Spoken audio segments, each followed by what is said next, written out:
Hey everybody. All right, so this is our fourth installment of the tip of the week. We are halfway through the course. Hopefully by now you are settling in and finding your pace and figuring out when to do school and make it work for you. My next tip for you is to find a place that's as free of distractions as possible.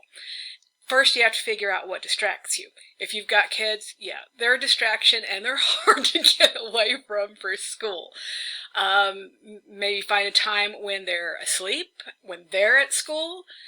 That can be difficult if you're working, especially if you're working out of your home.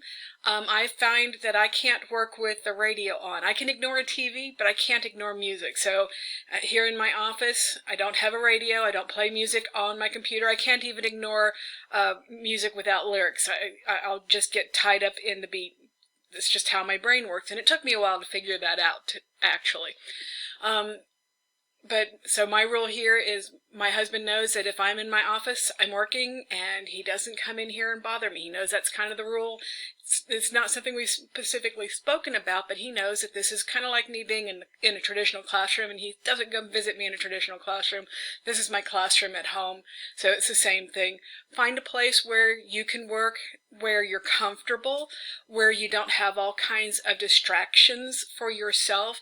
If social media is a distraction for you, you're constantly checking Facebook or TikTok or Instagram or anything else, maybe put your phone and make sure you don't have those apps open when you're doing school stuff. Figure out what your distractors are, and then you can work on figuring out how to eliminate them. Again, the kids are going to be the hardest one because, especially if you've got young kids at home, when they want mommy or daddy, they want mommy or daddy, and that can escalate pretty quickly into some hysterics. But maybe, try to establish some ground rules with them that if you're in a certain spot in your house, you're working, and they need to kind of let you be and leave you alone for 30 minutes. Set yourself chunks of time. Don't think that you have to sit at your computer for hours straight. I work online full time. I don't sit at my computer for 8 hours straight every day. I guarantee you I do not.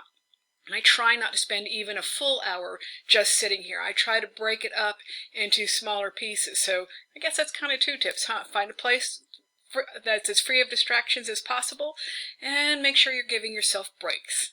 All right, have a good week. Don't forget to reach out to me if you need anything.